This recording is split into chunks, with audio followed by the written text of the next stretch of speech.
Hi again, everybody, and welcome to a new edition of Newsmakers TV. I'm Jerry Roberts. It is Friday, December 5th. I am joined by our all-star panel of top local journalists, Ryan P. Cruz, staff writer for the Santa Barbara Independent, Christina McDermott of the Independent, and Josh Molina, man of many hats, and host of the global smash hit podcast, Santa Barbara Talks. Thank you all for joining me. We want to really dig in on the Paseo Nuevo non-decision, I guess, at the city council. But before we do that, I wanted to close on a very important story we talked about a couple weeks ago and never updated the status of food stamp SNAP benefits for hungry people in Santa Barbara County who were going to be cut off and were in fact cut off shortly by the government shutdown. Christina, how did that finally all shake out? So the government shutdown portion seems to have, you know, shaken out, as it were, in that I spoke to social services and they said that they were able to release the benefits and things were kind of releasing back to normal in November. On the national level, there's more drama with SNAP. I mean, Trump's big, beautiful bill does extend work requirements and it removes the ability for humanitarian refugees, like you know, refugees and victims of human trafficking from other countries, stuff like that. It basically makes them ineligible to get SNAP unless they're green card holders. So that is kind of going on at the federal level. And the Attorney General Bonta, along with like 20 other states around about, have sued the USDA over some of that terminology. So all that is kind of happening in concurrence. And then the USDA's Secretary Brooke Rollins has said that states that don't provide demographic information about SNAP recipients, including immigration status, will no longer receive the benefits. The USDA has kind of pulled back on that and just said, no, we're just not going to give administration costs to those states. And that's all still going on at the higher level. But on here, the last I was able to check, for November, people were able to get their benefits, which is a good thing. Yeah. And this all comes as, of course, the original deportation was going to be for violent criminals, and then it's turned into anybody who speaks Spanish. And now it's going, now Trump is raging about foreign nationals. He's going to try to undocument people who have been here forever. Meanwhile, we're carrying on this illegal war in the Gulf of America, I guess, against Venezuelan fisher people. But Christina, you talked to Salud Carbajosa on the House Armed Services Committee Mhm. and has some alleged oversight all this about what's going on down there. What did he say? So I don't think it's a huge surprise that he's not a big fan of Hegseth. Um, Secretary of Defense Pete Hegseth. yes. Yeah. Or the Secretary of War, depending on Oh, your sorry. Yeah. persuasion, I guess. But yeah, I mean, he said that essentially, like, if we were at war, this would be a war crime. I guess backing up kind of the one of the flashpoints of the week when it comes to Venezuela or Hegseth is that allegedly Secretary Hegseth gave an order to kill everyone on board of a vessel suspected of smuggling drugs. And that was called, I learned this week, called a double tap, which is when you initially strike a target and then you strike it again, and it usually kills survivors, which is um, essentially a war crime. It goes against the Pentagon's rules. That being said, Congress has to declare war. We're not technically at war. And so Salute actually, he's called it, then it's just murder. It's Uh, just murder. yeah, pretty much. That's what he said. Um, the Armed Services Committee is calling for the Pentagon to release the unedited drone video of the strike. Right now they have, I think it's on X actually, which is crazy. You can watch the edited version of the strike. But So I believe yesterday they were members of the services committee, armed services committee were briefed. I haven't talked to Salud since that happened. Uh, but Did they it, see the video? I think they did. So I need to reach out. I'm not exactly sure how much they saw, any of the details beyond that they were briefed. A lot of them were upset. I have to talk to Salud particularly about if he got to see the video, what happened. But in his mind, essentially, yeah, it's murder.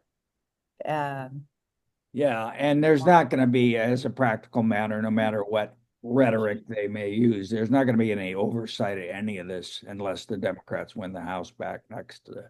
mention that too, to the extent that like even if Congress found that this has happened and like ruled that Hegseth had done this, which Hegseth denies, it would go to the Justice Department, which also has a lot of Trump allies. So Carvajal's thought was that, to be honest, there may not be consequences until there's an administration change. Yeah, yeah. And then Ryan, you share the Trump adjacent duties with Christina over there, obviously covering the immigration beat. And I don't know when I've seen something sadder than they have to cancel the Milpas holiday parade now. What's that all about?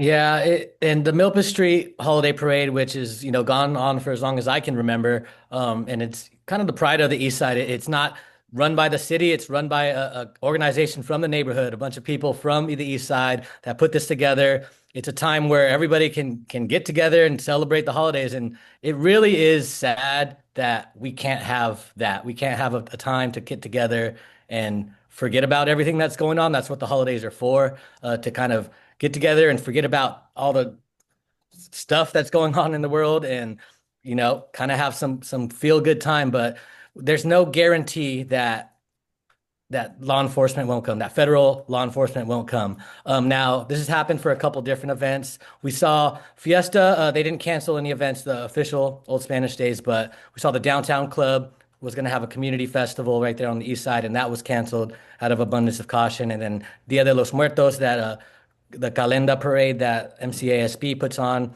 they had a very similar situation as the Milpas parade, where, you know, in all likelihood, it's possible they could have it and nothing would happen, but there's no guarantee. And I think that's the fear. And the fear is really real. We're seeing people get picked up.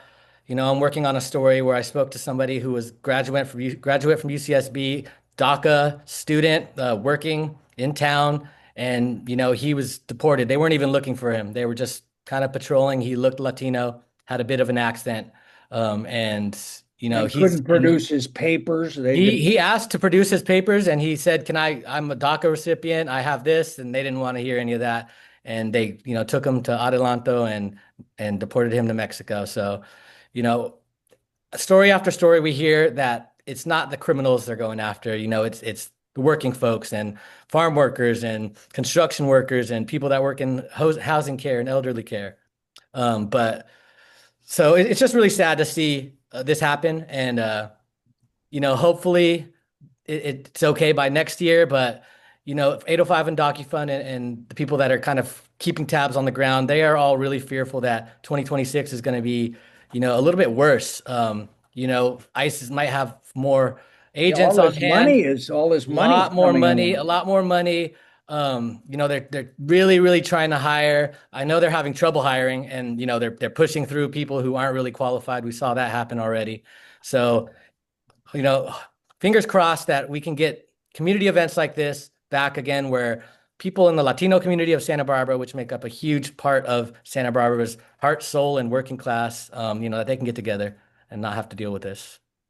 Yeah. And let's not make any mistake about what's going on here. I mean, they are trying to change the population of the United States of America and make it whiter. That's Yeah, what. and like you said, originally they start with the rhetoric of we're going to go after the criminals and the violent criminals, and we're seeing 70% of people that are arrested for immigration and deported have nothing other than a crossing the border civil offense, and that is alarming. Yeah. All right. Christina, you working on anything else Trump related or how the administration's affecting us locally? Not at the moment, although I may always eat my words depending on what happens today. All right. All right, let's talk about Paseo Nuevo. After we had a big build up to that, we had the city administrator on the show a couple weeks ago to talk about the proposal uh, to basically give away the land at Paseo Nuevo and to a developer to build 233 units of housing, at least two of which would be affordable or whatever. Josh, they had what, a 7, 8 hour hearing on city council on Tuesday, and it all sort of ended not with a bang but a whimper, huh? Well, it wasn't quite that long, but it was a very long meeting. It might have been like Only seemed that long. it seemed that long for sure. So yes, essentially they looked at the AB team, the architectural team, and said, "We're not going to be forced into making a decision here just because you threaten us." And Kristen Sneddon really hit that theme hard. She looked directly at the members of the development team in the second row and said, you said you were going to put the project in fallow status, and so okay, let's see if you're going to do that. And so she said she did not appreciate being talked that way privately, and she did something quite amazing, which was she took the private conversation and went public with it and called them out right there in front of everybody. It was a very journalistic trait. So inside I was like, wow, I can't believe she's doing this. And she wasn't the only one. I think everybody, with the exception of the mayor, was very much upset with the posturing and the attitude of AB Commercial, saying, approve our Paseo Nuevo project, or at least give us the land today, and then we can negotiate all the details later. They didn't like that. So they did a lot of things. It was, their vote was almost as complicated as this land use deal that they're trying to work on. But essentially, they said, if we're going to even have the conversation of giving away the land, we need 25% of your housing to be affordable or below Which market. is more than the current ordinance 24? requires. I mean, Yeah. it is 10%, right? Is what The the city policy is 10%, and they had proposed that, which was 24 or so. And so basically, they said we want more of that, and that's got to be where we're going to start. So they did not approve this. They also did some other things. Kristen Sneddon wants to put a commercial vacancy tax on the ballot to, I guess, like tax the owners of these Nordstrom and Macy's buildings. She also wants a ballot measure where the people vote to change the city charter to amend the length of leases, because part of this whole thing is they can't get a long enough lease to amortize their loans, and this is where it gets complicated. So they went through all of these sort of decision-making points, and essentially the city said, no, if you want to play do or die, let's see what you got next. And so now it's in the ball's in their court to see if they're going to come back and actually try to work with the city in some sort of collaborative way. I will say Randy Rouse is out of step with this whole discussion, which is sort of in line with how he's been the last year. I know you have a viewpoint on rent control, Jerry, but in the context of his reelection bid, he seems to be just sort of going against the grain of a lot of public sentiment instead of trying to find a solution. And once again, here he is sort of defending the city structure, the city administration, and the developer here. And so he was kind of an outlier there. So I think all of this is going to kind of play out during election year. And of course, Sneddon is on the other side, right? She's all for rent control. She's all for stopping these developers. And she's kind of on the side of a large majority of people. And I know the rent control debate is more complicated, but it's interesting to see that sort of play out as the subtext of this Yeah, conversation. Christina, we saw her last night at the party at the independent Christmas party. She looked pretty happy about the way things had turned out. Ryan, I think one of the reasons Randy is so in on this is he's in on Kelly McAdoo on the city administrator, and he's backing her to the hilt. I mean, there's no way to read this except for a setback for her. I mean, her whole brand is get stuff done, and I think that's what was motivating her here largely, as much as the substance was the process of let's do something. Yeah, and she had a tough job of selling, the idea of that this property in the heart of downtown is worth nothing. And I know that state finance department and all the encumbrances make it worth nothing, but I love how the council kind of put it out there that, I think they use the stick metaphor of we have one small stick and they have a bundle of sticks, but nothing is worth anything unless somebody has all of that property together. So both sides have an encumbered property. And I think the city really, flexed a little bit of the muscles of saying, yeah, it might not be worth monetarily a lot because of all the encumbrances, but unless we hand it over to you, you cannot go forward with your project. So we do have some say. And I think we're going to see what kind of wiggle room that is. We don't know when this is going to come back early next year, exactly what the next update's going to look like, if it's going to include an So is affordable. they're going to have a committee to think So about? they're going to have an ad hoc committee that's going to work with staff who is going to negotiate with AB and hopefully shop off. So one of the direction was to include shop off in negotiation and figure out that reciprocal That's the easement agreement. Nordstrom, the people that own Nordstrom. Yeah, to figure out that agreement so all three parties can at least get that simple step of saying, okay, we all agree we can have housing here. Let's deal with the dirty details later. The city council and Megan Harmon and Kristen Sneddon, they let's get this agreement figured out first and let's get shop off in the room. And the ad hoc committee, we don't know how long that's going to take, but we're going to see a little bit of chess over the next year of AB saying it's not going to pencil out. We're not going to do anything. They might try to sell and it might be a new person coming in. We don't know how much money they sank in. We know it's a $120 million loan. We don't know how much they've sunk into this process so far. So there's big questions that are still unanswered. Yeah, I would huge say, questions. I saw. Jerry, let me ahead, just say, Jerry. just real quickly, this was, analytically, not like opinion here, like this was one of Kristen Sneddon's best moments, like on the council. And she had this exchange. Ryan brought up the sticks, right? And so they're talking about, does the city have one stick or a majority of sticks?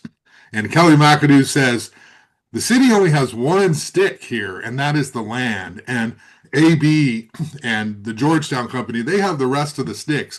And Sneddon says, well, if we gave them the one stick and they had all the sticks and then they tried to sell that back to us, how much would it be worth?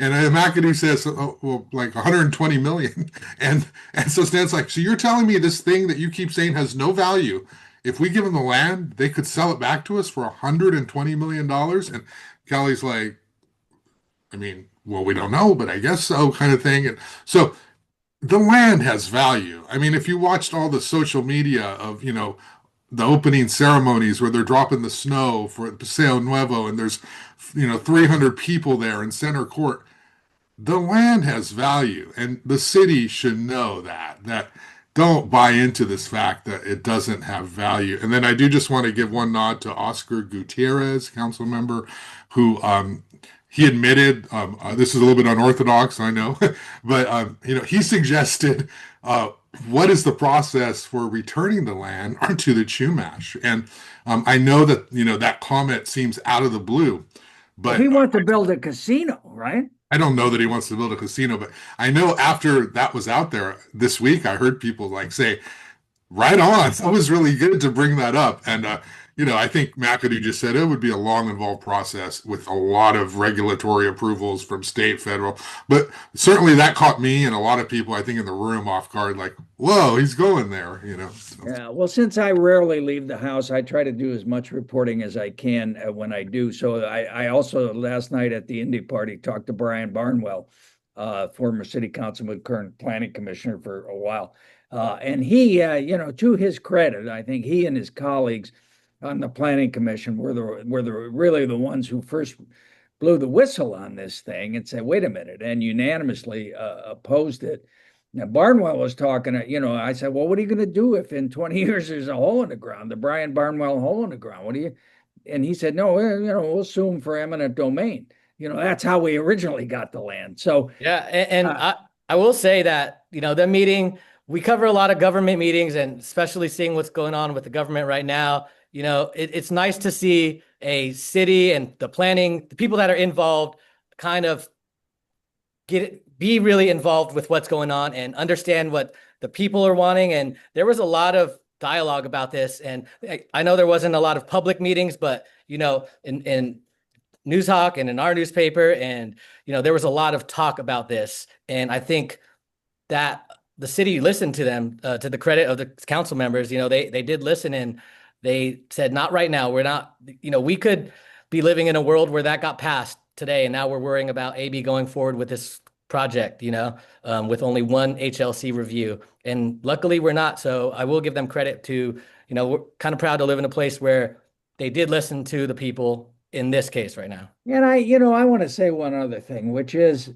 here in our little semi-arid news desert, I think the reporting on this, the journalism on this, really had a major effect. Ryan, you did a cover piece that really broke down all of the multiple issues involved. Josh, you moved the needle with your reporting on the Nordstrom thing, which was like, well, wait a minute, where does that come in?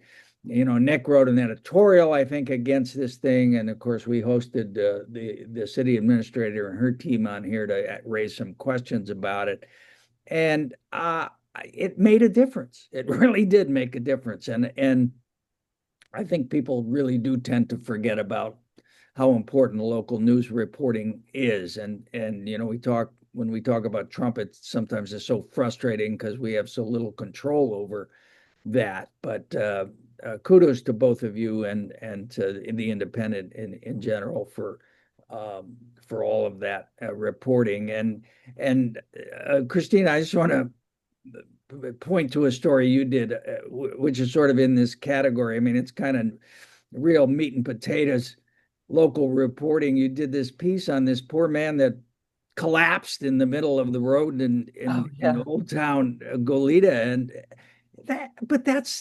that's important stuff. To just recount that story, if you would. That was the type of thing where I was in the right place at the right time, where I was actually walking to another interview in Old Town Goleta and noticed that there was a man collapsed in the middle of the road with blood on one side of his face and three people standing around him and someone else trying to direct traffic. And I just hung out and waited and listened to the bystanders, like talked to bystanders and figured out what happened to an extent. And um, it was, on one hand, kind of, the man tripped, is what bystanders said, and he was an older Yeah, gentleman. we old people have a tendency to do that. And in a weird way, it seemed almost heartwarming that, it could have gotten, like, he was in the middle of Hollister. Like, he very much could have been hit by a car. I initially thought he had been hit by a car. But some enough people saw it and kind of ran out into the middle of the street. And this wasn't at a crosswalk. It was near a crosswalk, but it wasn't at the crosswalk. And made a difference. And so I thought, even though that was like 150 words, I didn't really have that much to say Well, on it. that was my Worth it. takeaway from it. It was a heartwarming story, and again, the kind of thing that local news does well. And Josh, I want to point to a piece you had about the grandma in Goleta who got deported, which is another heartbreaking story. Can you just reprise that one? So Juana Flores came to this country 40 years ago. She was undocumented. She had a family. She has kids. She's married, and her son is in the U.S. Air Force. And during the Reagan administration, there was some amnesty grant to many people who have been here for that length of time who did not have documentation. So she was fine, right? Her life was here and she was a contributor. And then during Trump's first administration, he deported her. So he sent her, she went to visit family. She wasn't allowed to come back. And Salud Carbajal got involved, and former judge Frank Ochoa got involved, and they worked on her case and they allowed her to come back, and they were able to get her a humanitarian status visa so she could stay in the country. Now, keep in mind, her son is serving in the U.S. Armed Forces. So, I mean, say what you want about the military, the people, I mean, that is a total act of bravery to do something like that. And many of these people who are out, criticizing immigrants would not join the armed forces. Here's the son of an immigrant in the armed forces. And so she worked out some agreement where she was going to check in periodically every few months with immigration so that they could just check in on her, make sure everything was fine. And she went to go Wednesday before Thanksgiving. They told her, nope, we have orders to deport you. On Thanksgiving. They drove her to LA. She stayed the night on Thanksgiving Day. Jerry and everybody, they drove her to the border and dropped her off. She's 62 years old. And I talked to Frank Ochoa, and he said that she's like, which is true among like all cultures really, but definitely in Hispanic cultures. Like, she's the grandma who takes care of the grandkids. She's the one who makes them, feeds them, makes them do their homework while parents are working after school. And that was her house. That was what she did. And she cooked, and she was ready to cook Thanksgiving Day. And they didn't even allow her to go home and get some stuff. And so now they don't think she's going to be able to come back until Trump's out of office, because they don't see any scenario where this is going to happen. And again, Ryan and I know this very closely. These kind of women are all over our families. Like, they're just everywhere, and they're good people, and they're not harming anyone at all. And so I don't, that's definitely a tragic situation, regardless of what you think about anything. This 62-year-old woman who is this positive role model in this family should not be deported on any day, much less Thanksgiving Day. It's also the instability, because I remember, when she was granted this legal reason to stay a couple of years ago. I think one of my first stories I ever wrote was this picnic that her family had at Oak Park, and they were so excited to she was legally allowed to stay, and it was a celebration, and just to think that moment is just, they'd never know where she's going to get it revoked again, and she could get taken back across the border. And it's just really disappointing that, like Josh said, there's very few. They are deporting criminals, and I'm sure they're getting people that are accused of crimes, but they are also getting people who are just hardworking people who are paying their taxes, who aren't leeching off of government anything. They're not getting health care. They're not getting any of the government programs, but they're paying into that. And it's just a really big problem that we have going on. Yeah. And, we look at the polling, Trump's at 38%. He's going down. I mean, he's underwater on the economy. He's certainly underwater on this deportation thing. People are not in agreement with that. But you also look at him, and he's obviously clinically demented, and I don't think is the one who's really driving the bus here. It's the people behind him, like Stephen Miller and J.D. Vance and others, who do have this theory of changing the population. And it's kind of scary, because as he goes down in the polls further and further, he's getting more and more desperate. And as you point out, Ryan, there's all this money for ICE coming online. So I think things are probably going to get worse before they get better. But kudos to all of you for being in touch with the community and what's going on, and telling the human stories, the individual human stories about how this is affecting people. And I think that's the value of local news. So I think we'll leave it there for today. Thanks to Josh Molina, Christina McDermott, and Ryan P. Cruz. Thank you all for watching, and we'll see you next time on Newsmakers. Thank you. Thank you.